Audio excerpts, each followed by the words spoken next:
అల్లూరి విజ్ఞాన కేంద్రంలో మినీ బాలోత్సవం పోస్టర్ను ఆవిష్కరించారు. ఆసరా చారిటబుల్ సొసైటీ వార్షిక సాధారణ సమావేశం సందర్భంగా వైజాగ్ చిల్డ్రన్స్ క్లబ్తో సంయుక్తంగా ఏప్రిల్ 24న అల్లూరి సీతారామరాజు విజ్ఞాన కేంద్రంలో మినీ బాలోత్సవం నిర్వహించనున్నట్లు ఆసరా ప్రెసిడెంట్ శ్రీమతి సి సునీత తెలియజేశారు. మరెన్నో విషయాలు మీడియాతో మాట్లాడారు.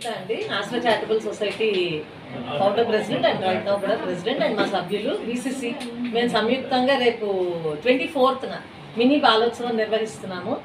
మావేంటంటే పిల్లలకి స్కూల్ ఎడ్యుకేషన్ ఎంత ఇంపార్టెంటో, స్కూల్ నుంచి ఇంటికి వచ్చిన పిల్లలు వాళ్ళ స్కూల్ వర్క్ కంప్లీట్ చేసుకునే ఒక ప్లాట్ఫామ్ ఉండాలి. దానికి మేము ఒక 25 సెంటర్స్లో ఆఫ్టర్ స్కూల్ అవర్స్ అని 3 ఇయర్స్గా స్టార్ట్ చేసి సక్సెస్ఫుల్గా రన్ అవుతుంది. ఒక 500 చిల్డ్రన్ అందులో పార్టిసిపేట్ చేస్తున్నారు. సో ఈ పిల్లలందరికీ ఏప్రిల్ 24న ఒక బాలోత్సవం కింద మార్నింగ్ టు ఈవినింగ్ ఇక్కడ అల్లూరి విజ్ఞాన కేంద్రంలో కాంపిటీషన్స్ జరుగుతాయండి. ఒక 13 జోనర్స్లో అది సింగింగ్, స్టోరీ టెల్లింగ్, డ్రాయింగ్, ఇలాగ వేరియస్ యాక్టివిటీస్ ఉన్నాయి. ఈ 25 సెంటర్స్ను వీసీసీ వాళ్ళు ఇంకా కూడా ఒక కొన్ని సెంటర్స్ ఉన్నాయి లోకల్లో. సో ఈ పిల్లలు కూడా కొంతమంది పార్టిసిపేట్ చేయొచ్చు. ఓవరాల్గా ఒక 500 to 600 చిల్డ్రన్ పార్టిసిపేట్ చేస్తారు. మార్నింగ్ నుంచి ఈవినింగ్ వరకు ఇక్కడ ఉంటాయి. సో వీ బిలీవ్ చైల్డ్ హెల్తీగా గ్రో అవ్వాలంటే అన్ని ఆస్పెక్ట్స్లోనూ వాళ్ళకి ట్రైనప్ అవ్వాలి. వాళ్ళకు ఒక చదువుతో పాటు ఆట పాట అన్నది కూడా కాంపిటీషన్ ఉంటేనే కాంపిటేటివ్ స్పిరిట్ అన్నది పిల్లల్లో డెవలప్ అవుతుంది అని మేము బిలీవ్ చేసాం. సో మా ముఖ్య ఉద్దేశం అయితే రేపు నేను వైజాగ్ చిల్డ్రన్స్ క్లబ్ జిల్లా కన్వీనర్ని. మేము ఇక్కడ మినీ బాలోత్సవం నిర్వహించడానికి ముఖ్య ఉద్దేశం మా వైజాగ్ చిల్డ్రన్స్ క్లబ్కి గత 3 సంవత్సరాల నుంచి ఆసరా చారిటబుల్ సొసైటీ వాళ్ళు హెల్ప్ చేస్తున్నారు.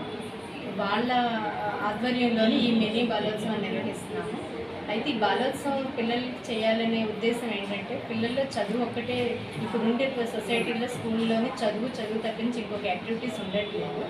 దాంతోపాటుగా మేము సోషల్ సెంటర్స్ కూడా నడుపుతున్నాము. సోషల్ సెంటర్స్లో సాటర్డే నో బ్యాక్ డే అని ఉంటుంది. ఆ రోజు అన్ని కల్చరల్ యాక్టివిటీస్ వాళ్ళకి నచ్చింది, వాళ్ళు ఏంది అనుకుంటారో అవన్నీ నేర్పించడం అది చేస్తున్నాము. అదే ఉద్దేశంతో మినీ బాలోత్సవం చేస్తే కొంతమంది పిల్లలు స్కూల్లో ఏమైనా కాంపిటీషన్ పెడితే కొంతమంది మాత్రమే పార్టిసిపేట్ చేస్తున్నారు. అందరికీ అటువంటి అవకాశం ఉండట్లేదు. ఇటువంటి క్లబ్స్లో మేమేంటి స్లమ్స్లో పనిచేస్తున్నాం కాబట్టి అటువంటి పిల్లలకి ఇటువంటి బాలోత్సవంలో అవకాశం కల్పిస్తే వాళ్ళు కూడా చాలా పైకి బాగా ఎదగలుగుతారు, మంచి పౌరులుగా ఎదగలుగుతారనే ఉద్దేశంతో అటువంటి వాళ్ళకి అవకాశం ఇవ్వాలని